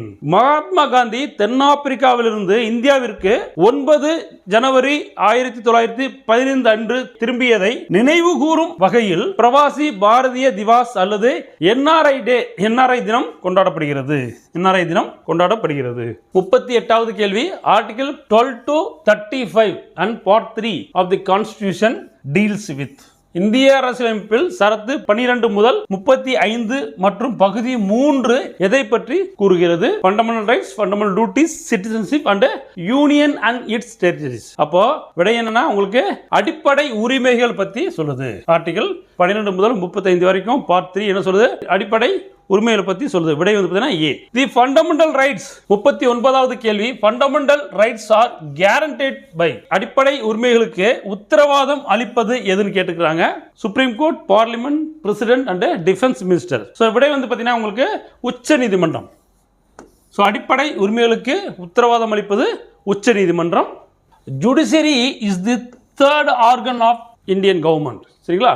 It plays a vital role in protecting the rights and freedom of the citizenship. So நடுவண் அரசாங்கத்தின் 3வது அங்கம் நீதித்துறையாகும். குடிமக்களின் உரிமைகளையும் சுதந்திரத்தையும் நீதித்துறை பாதுகாப்பதில் முக்கிய பங்கு வகிக்கிறது. The supreme court is the guardian of constitution. Supreme court is the guardian of constitution. இந்திய அரசியலமைப்பு சட்டத்தின் பாதுகாவலன் உச்ச நீதிமன்றம் ஆகும். இந்திய அரசியலமைப்பு சட்டத்தின் பாதுகாவலன் உச்ச நீதிமன்றம் ஆகும். The Supreme Court of India, New Delhi was inaugurated on January 28, 1950. புதுதில்லியில் அமைந்துள்ள இந்திய உச்ச நீதிமன்றம் 1950 ஆண்டு ஜனவரி 28ஆம் நாள் துவங்கப்பட்டது. It succeeded the Federal Court of India established under the Government of Indian Act 1935. 1935ஆம் ஆண்டு இந்திய அரசு சட்டத்தின் கீழ் நிறுவப்பட்ட கூட்டாட்சி, இந்திய அரசு சட்டத்தின் கீழ் நிறுவப்பட்ட கூட்டாட்சி நீதிமன்றத்தை தொடர்ந்து உருவாக்கப்பட்டது இந்திய உச்ச நீதிமன்றம். 40வது கேள்வி, fundamental rights be suspended during national emergency except the rights guaranteed by article எதுன்னு கேட்டுக்கிறாங்க. தேசிய நெருக்கடியின் போது, பாருங்க, தேசிய நெருக்கடியின் போது எந்தெந்த விதிகளை தவிர எஞ்சிய அடிப்படை உரிமைகள் நிறுத்தி வைக்கப்படலாம். அப்போ ஏதோ ஒரு விதிகள் வந்து பாத்தீங்கன்னா கண்டிப்பா வந்து பாத்தீங்கன்னா நிறுத்தி வைக்க முடியாது. அப்ப அது என்ன விதி? ஆர்டிகல் 20, 21 இல்ல 21, 22 இல்ல 20, 22 இல்ல 19, 20. சோ ஆர்டிகல் வந்து பாத்தீங்கன்னா 20 மற்றும் 21. சோ சரத்து 20 மற்றும் 21 எமர்ஜென்சி பீரியட்ல கூட நிறுத்தி வைக்க முடியாது. சோ அப்ப விடை வந்து பாத்தீங்கன்னா ஏ. 41வது கேள்வி, which can be suspended only when emergency declared on the grounds of war or external aggression. பாருங்க, வெளிநாட்டு அத்துமீறல் மற்றும் போர்க்காலங்களில் எந்த விதி தற்காலிகமாக நிறுத்தி வைக்கப்படலாம்? Article 22, article 20, article 32, article 19.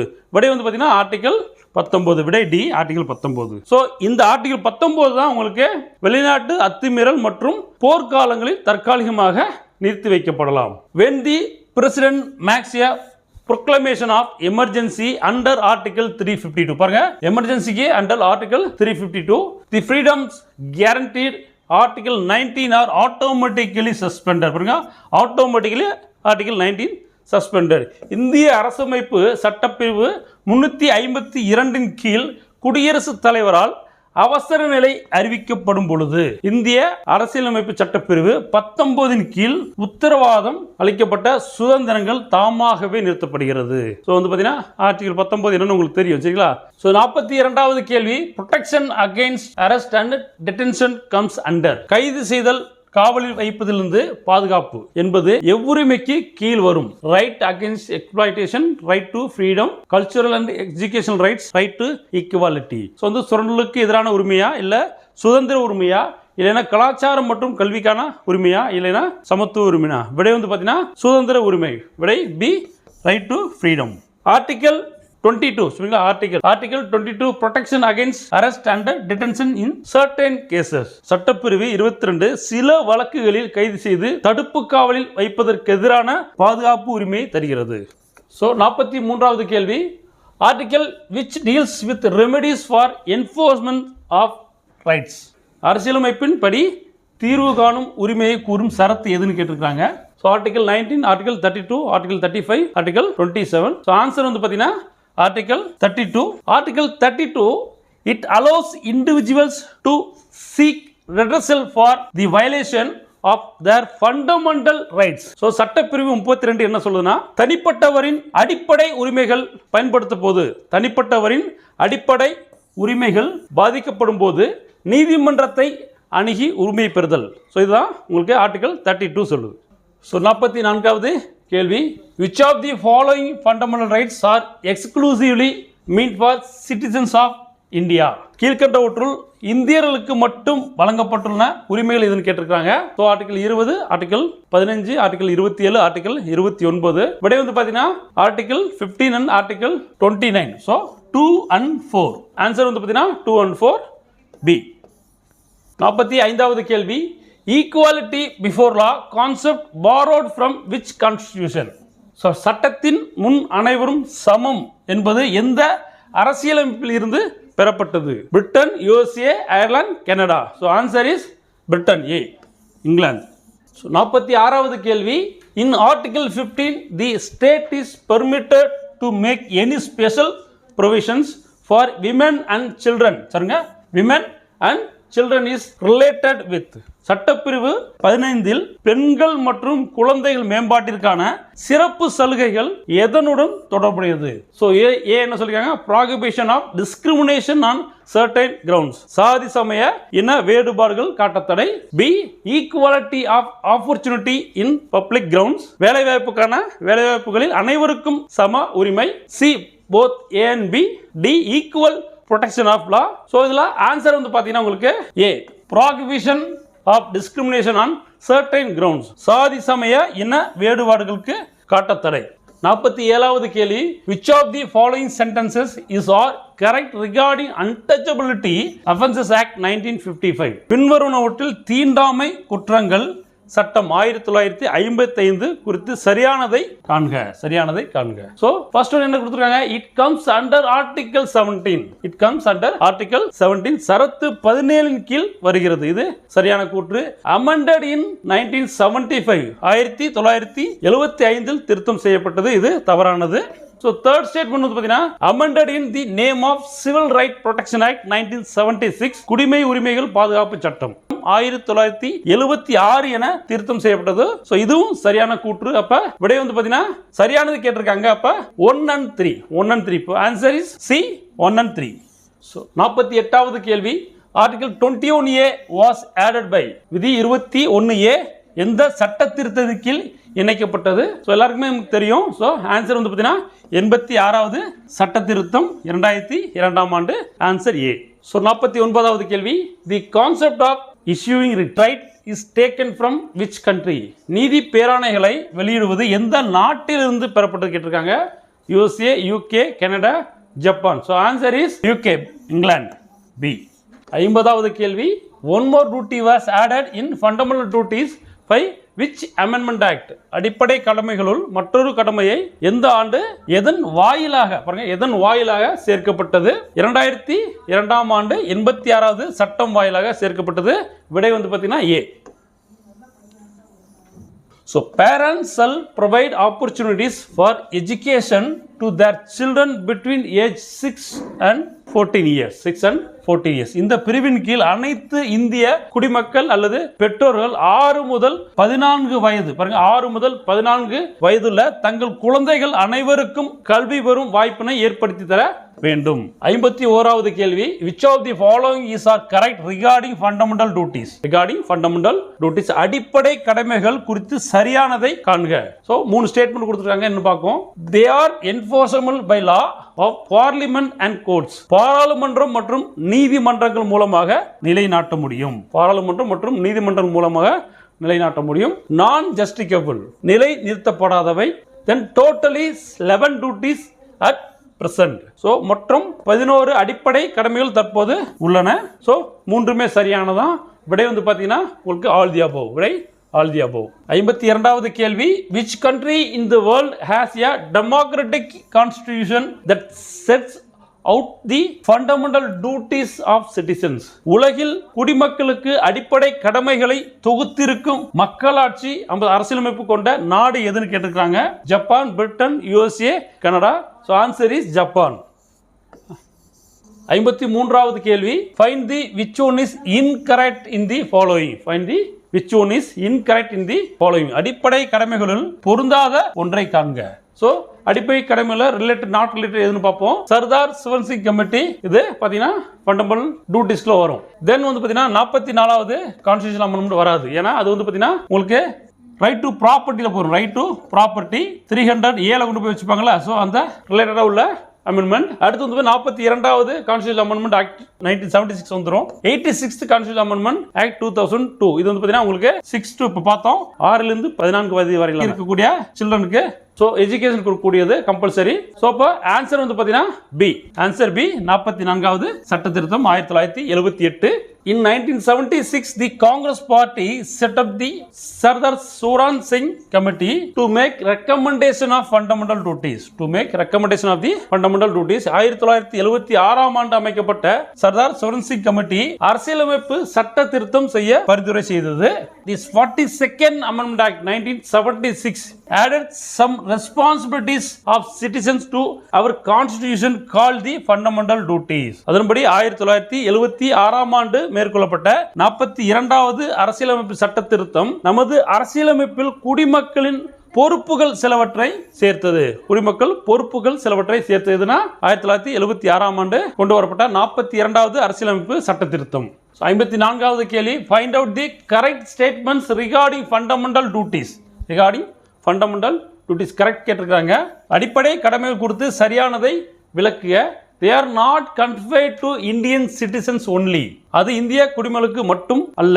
So இது பாத்தீங்கன்னா தவறானது. they extended to foreigners. அது வெளிநாட்டவருக்கும் பொருந்தும். இதுவும் கிடையாது. அடுத்து source from USSR. சோ இது ரஷ்யாவிலிருந்து பெறப்பட்டது. சரியானது. 44வது சட்ட திருத்தம் 1978 மூலம் சேர்க்கப்பட்டது. இது கிடையாது. 42வது சட்ட திருத்தம் 1976ல சேர்க்கப்பட்டது. அப்ப ஆன்சர் வந்து பாத்தீங்கன்னா உங்களுக்கு சி. ஆன்சர் ரஷ்யாவிலிருந்து பெறப்பட்டது. Sources from Russia. 55வது கேள்வி, fundamental duties for citizens. So குடிமக்களுக்கான அடிப்படை கடமைகள். காமன் பிரதர்ஹுட் ப்ரமோஷன், அனைவருடைய சகோதர உணர்வு.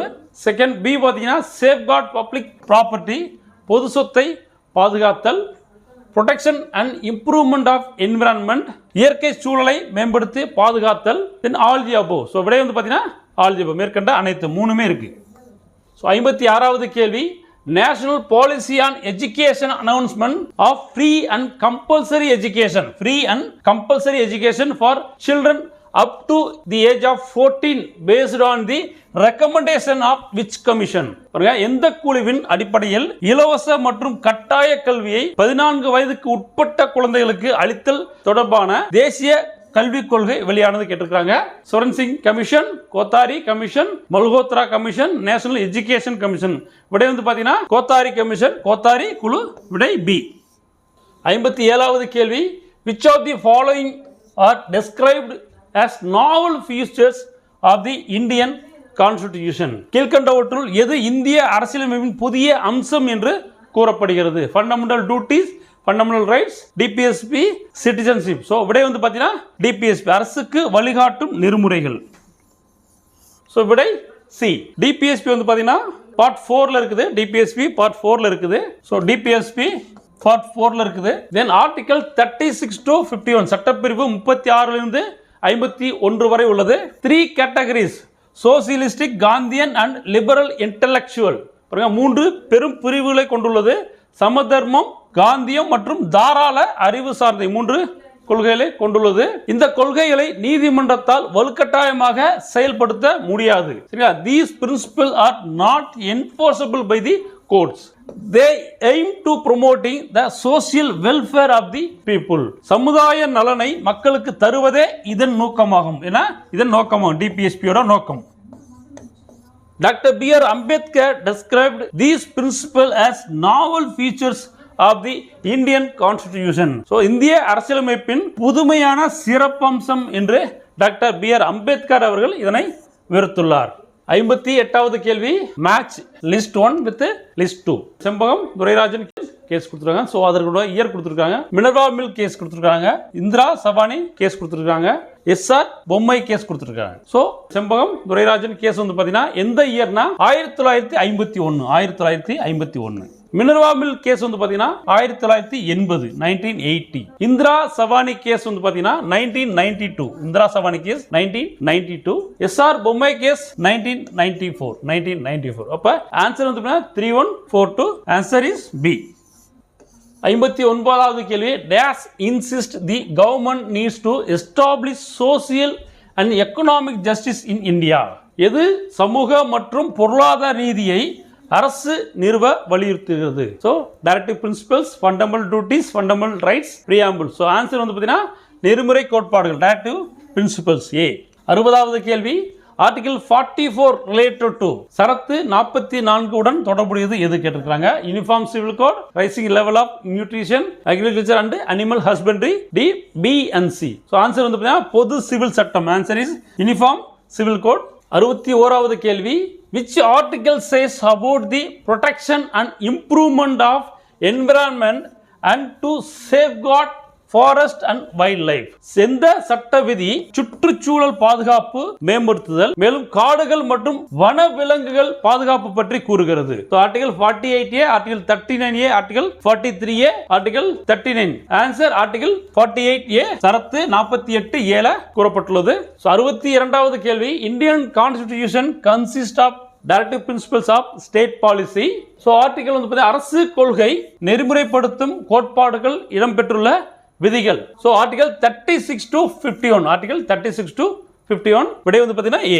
63வது கேள்வி, who described directive principle of state policy and fundamental rights as the conscience of the constitution.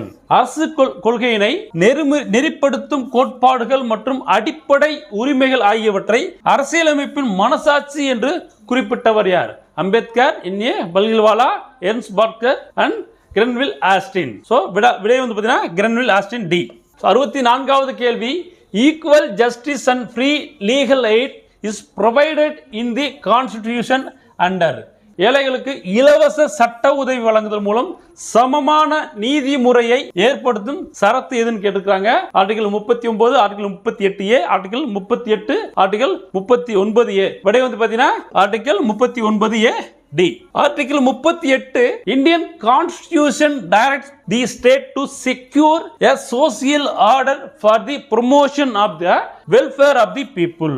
மக்களின் நலனை மேம்படுத்துவதற்காக ஒரு சமூக ஒழுங்கை பாதுகாக்க அரசுக்கு வழிகாட்டுகிறது சரத்து 38. ஸோ ஆர்டிகல் 39 சரத்து 39. Article 39A, livelihood for all, அனைவருக்கும் வாழ்வாதாரம். Article 39B, equitable distribution of resources for common good, பொதுநலனுக்காக வளங்களை சமமாக பகிர்ந்தளித்தல். Article 39C, prevent concentration of wealth, ஒரு இடத்தில் செல்வம் குவிவதை தடுத்தல். Article 39D, equal pay to men and women, ஆண்களுக்கும் பெண்களுக்கு சமமான ஊதியம். Article 39E, health of workers and children not abused, தொழிலாளர்கள் மற்றும் குழந்தைகளின் ஆரோக்கியம் துஷ்பிரயோகம் செய்யப்படாமை. Article 39F, healthy development of children, குழந்தைகளின் ஆரோக்கியமான வளர்ச்சி. 65வது கேள்வி, organisation of village panchayat comes under which article in the Indian constitution? கிராம பஞ்சாயத்துக்களை அமைத்தல் இந்திய அரசியலமைப்பில் எந்த சட்டப்பிரிவின் கீழ் சொல்லப்பட்டிருக்கிறது? ஸோ சரத்து 41, சரத்து 42, சரத்து 30, சரத்து 40. So answer is article 40. D article 40. Article 41, right to work, to education and to public assistance in certain cases such as unemployment, old age, sickness and disablement. வேலையின்மை, முதுமை, நோய் மற்றும் இயலாமை போன்றவை. நோய் மற்றும் இயலாமை அப்படின்னா ஊனமுற்றோர்கள், சரிங்களா? ஸோ போன்ற சில சந்தர்ப்பங்களில் வேலை, கல்வி மற்றும் பொது உதவி பெறுவதற்கான உரிமையை வழங்குவது சரத்து 41. 66வது கேள்வி, which article related to provision for just and human conditions of work and maternity relief? மனிதாபிமான வேலைச்சூழல், மைய பேறுகால சலுகை கிடைக்க எந்த சரத்து வகை செய்கிறது? Article 42, article 43, article 43A, article 41. விடை ஆர்டிகல் 42. ஸோ ஆர்டிகல் 43 சரத்து 43, living wage extra for workers, தொழிலாளருக்கு வாழ்வுக்கேற்ற கூலி முதலியவை. Article 43A, participation of workers in management of industries, தொழிற்சாலைகளின் நிர்வாகத்தில் தொழிலாளர்கள் பங்கேற்றல். இதுதான் ஆர்டிகல் 43A. 67வது கேள்வி, the concept of directive principle of state policy was borrowed from, அரசுக்கு வழிகாட்டும் நெறிமுறை கோட்பாடுகள் எந்த நாட்டிலிருந்து எடுக்கப்பட்டது? Germany, Ireland, USA, UK. விடை வந்து பார்த்தீங்கன்னா அயர்லாந்து. விடை B Ireland. So Germany. Suspension of fundamental rights during emergency, அரசின் வழிகாட்டு நெறிமுறைகள். ஸோ இதுதான் ஜெர்மனிலிருந்து எடுக்கப்பட்டது. US கான்ஸ்டிடியூஷன், அமெரிக்க அரசியலமைப்பிலிருந்து என்ன எடுத்தாங்கன்னா fundamental rights, judicial review, independence of judiciary, impeachment of the president, removal of supreme court judges, high court judges and vice president. அடிப்படை உரிமைகள், நீதி சீராய்வு, குடியரசுத் தலைவர் மீதான பதவி நீக்க தீர்மானம், உச்ச நீதிமன்றம், உயர் நீதிமன்ற நீதிபதிகள், குடியரசு துணைத் தலைவர் போன்றவரை பதவி நீக்கம் செய்யும் முறை வந்து பார்த்தீங்கன்னா அமெரிக்க அரசியலமைப்பிலிருந்து எடுக்கப்பட்டது. 68வது கேள்வி, which of the following are Gandhian principles? So A பார்த்தீங்கன்னா prohibition of intoxicating conditions, promotion of international peace and unity, provision of just and human conditions for work and maternity relief. D all the above. So answer வந்து பார்த்தீங்கன்னா A. கீழ்கண்டவற்றுள் எது காந்திய நெறிமுறை கோட்பாடுகள் சொல்லி கேட்டிருக்காங்க? போதை பொருள் உட்கொள்ள தடை செய்தல். இதுதான் வந்து பார்த்தீங்கன்னா உங்களுக்கு காந்திய முறை நெறிமுறை கோட்பாடுகள். உலக அமைதியை மற்றும் ஒற்றுமை போட்டது கிடையாது. வேலை மற்றும் மகப்பேறு நிவாரணத்தின் நியாயமான மற்றும் மனிதாபிமான நிலைகளுக்கு ஏற்பாடு செய்தல், இதுவும் கிடையாது. So answer is A. 69வது கேள்வி, ஃபைண்ட் தி கரெக்ட் பேர்ஸ், சரியான இணையை காண்க. So 5th schedule allocation of seats in the Rajya Sabha. So இது வந்து பார்த்தீங்கன்னா உங்களுக்கு 4th ஷெட்யூல். ஸோ 4வது அட்டவணை. 8th schedule languages. ஸோ இது சரியா இருக்குது. 8வது அட்டவணை மொழிகள். 10th ஷெட்யூல் ஆன்டி டிஃபெக்ஷன் லா சரியா இருக்கு. 10வது அட்டவணை கட்சித்தாவல் தடை சட்டம்.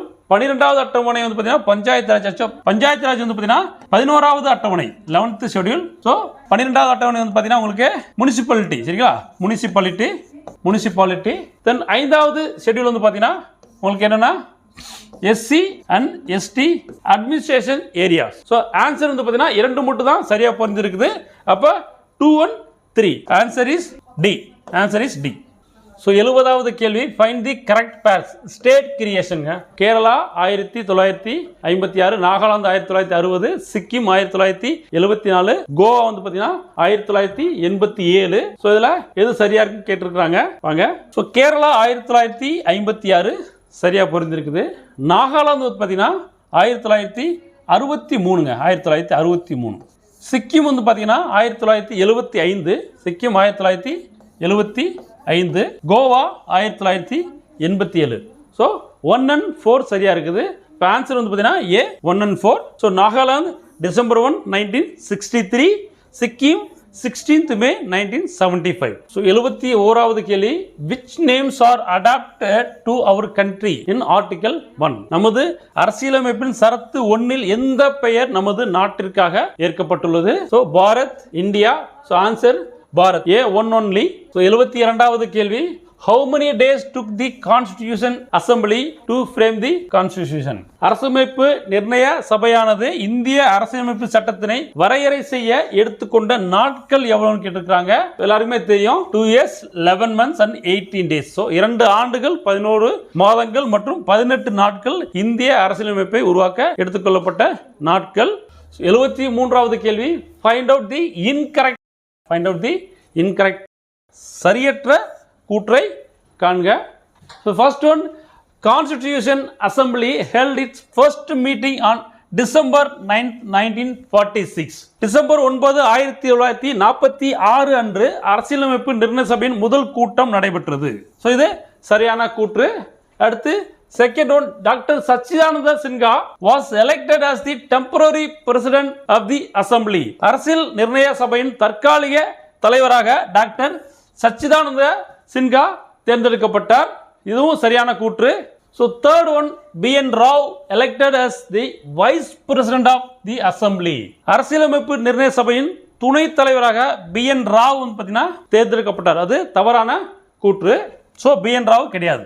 தென் அரசியலமைப்பு நிர்ணய சபையின் ஆலோசகராக H.C. முகர்ஜி நிர்ணயிக்கப்பட்டார். அவரும் கிடையாது. So 3 and 4th, third and fourth statement wrong. அப்போ ஆன்சர் பார்த்தீங்கன்னா not correct. அப்போ 3 and 4.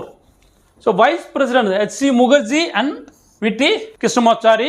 துணைத் தலைவர்கள் யார் பார்த்தீங்கன்னா H.C. முகர்ஜி மற்றும் கிருஷ்ணமாச்சாரி இருப்பாங்க. Then adviser to the constitution assembly B.N. Rao. So அரசியலமைப்பு நிர்ணய சபையோட ஆலோசகர் யாருன்னா B.N. ராவ். 74வது கேள்வி, the cabinet mission publish its plan on. Cabinet mission தன்னுடைய திட்டத்தை எப்போது வெளியிட்டது? March 24, 1946, April 19, 1946, May 16, 1946, June 3, 1946. Answer is May 16, 1946. So answer C. 75வது கேள்வி, which of the following amendments made it obligatory for the president to exercise his functions in accordance with the advice of the Council of Ministers? அமைச்சர்கள் குழுவின் ஆலோசனையின்படி குடியரசுத் தலைவர் தனது பணிகளை செய்வதை பின்வரும் எந்த சட்ட திருத்தம் கட்டாயமாக்கியது? 44வது சட்ட திருத்தமா, 24வது சட்ட திருத்தமா, 42வது சட்ட திருத்தமா, 58வது சட்ட திருத்தமா? விடை பார்த்தீங்கன்னா 42nd Amendment Act. விடை C, 42nd Amendment Act. So இல்லம் தேடி தேர்வில் இன்னைக்கு ஃபர்ஸ்ட் ரிவிஷன் டெஸ்ட் பார்த்தோம். அதில் பாலிட்டி டெஸ்ட், பாலிட்டி பார்ட் 1 இதில் பார்த்துருக்கோம். பாலிட்டி பார்ட் 2 பார்த்தீங்கன்னா அடுத்த வீடியோலாம் உங்களுக்கு கொடுக்க போகிறோம். சரிங்களா? ஸோ அதில் இதை முடிச்ச உடனே அதை கண்டினியூ பார்த்தா தான் உங்களுக்கு அந்த ஃபுல் டெஸ்ட் கவர் பண்ண மாதிரி ஆகி போயிடும். சரிங்களா? ஓவரால் பார்த்தீங்கன்னா 175 கொஸ்டின்ஸ் வரும். ஸோ ரிமைனிங் 25 பார்த்தீங்கன்னா உங்களுக்கு மேக்ஸ் வரும். அதை செப்பரேட்டாக நம்ம போடுவோம். ஸோ ஓவரால் மேக்ஸ் தனியாக வீடியோஸ் இருக்குது, அதை பின்னாடி ஃபாலோ பண்ணிக்கலாம். சரிங்களா? தமிழ் வரும்போது உங்களுக்கு நடப்பு நிகழ்வு கரண்ட் அஃபேர்ஸ் இருக்கும், அதுவும் தனியாக போடுவோம். ஸோ உங்களுக்கு ஜிஎஸ் தனியாக, தமிழ் தனியாக, அண்ட் பார்த்தீங்கன்னா மேக்ஸ் தனியாக, ஆல்சோ பார்த்தீங்கன்னா உங்களுக்கு கரண்ட் அஃபேர்ஸ் தனியாக போடுவோம். ஸோ அப்போ தான் உங்களுக்கு ஸ்பிளிட் பண்ணி படிக்கிறதுக்கு ஈஸியாக இருக்கும். அதனால தான் ஒன்றா கொடுக்கல. ஸோ இதில் நம்ம பாலிட்டி பார்த்தோம். ஸோ செகண்ட் வீடியோ பார்த்தீங்கன்னா நம்ம அடுத்த இருக்கக்கூடிய பாலிட்டியை பார்ப்போம். நன்றி, வணக்கம்.